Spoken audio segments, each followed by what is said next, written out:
हमने प्रदेश के हालात का व्याख्यान उनके सामने किया और जिस प्रकार प्रदेश कर्जे के नीचे दबा है और कर्जा चुकाने के लिए हमें कर्जा लेना पड़ रहा है। पिछली भारतीय जनता पार्टी ने प्रदेश पर इतना कर्जा चढ़ा दिया है। हमने उनके पास वो बात रखी। हमने कहा कि जो पानी है वो हिमाचल प्रदेश की संपदा है। उस पर अगर हम कोई सेस लगाते हैं, कोर्ट उसको स्टे कर देता है। हमारे पास जंगल है। अगर हम नॉर्दर्न इंडिया के लंग्स हैं, अगर हम जंगल काटने की परमिशन देते हैं तो हम अपनी आय को बढ़ा सकते हैं। लेकिन उस संदर्भ में भी हमें उपेक्षा होती है। हमने पूरी तरह जंगलों पर 68% हमारी फॉरेस्ट लैंड है, उस पर बैन लगा रखा है। उस मामले को भी आप ध्यान में रखिए। और जो आरडीजी रेवेन्यू डेफिसिट ग्रांट जो हमें मिल रही है वो इस वर्ष सिर्फ 3,000 करोड़ के करीब रह गई है। उससे पहले पिछली जो सरकार थी उस समय 10-10 हज़ार करोड़ रुपए आती थी, अब सिर्फ 3,000 करोड़ रुपया रह गई है।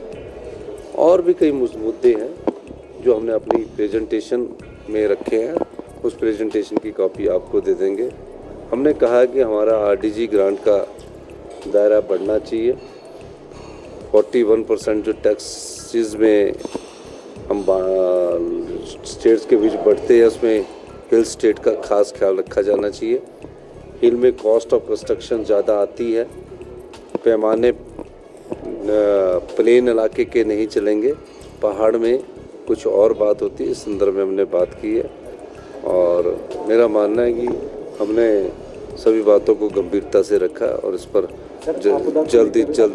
जल्दी ही आने वाले 1-1.5 साल बाद जब फाइनेंस कमीशन अपनी रिकमेंडेशन देगा तो उसमें यह बातों का ध्यान रखेगा। आपदा के समय हमने कहा कि आपदा में जो एसडीआरएफ और एनडीआरएफ के तहत जो डिजास्टर का पैमाना है वो प्लेन इलाके की तरह नहीं चल सकता। पहाड़ के अलग डिजास्टर होते हैं। उड़ीसा में अगर साइक्लोन आता तो उसका कुछ और अलग है, पर हिमाचल में अगर लैंडस्लाइड्स होता तो उसको कुछ और अलग है। तो ये सब चीज़ें हमने उनको बताई और अब देखते हैं उसके बाद अभी पूरे राज्य औद्योगिक पैकेज की बात हुई है सर। क्या है, क्या आपको इसमें औद्योगिक पैकेज नहीं होता।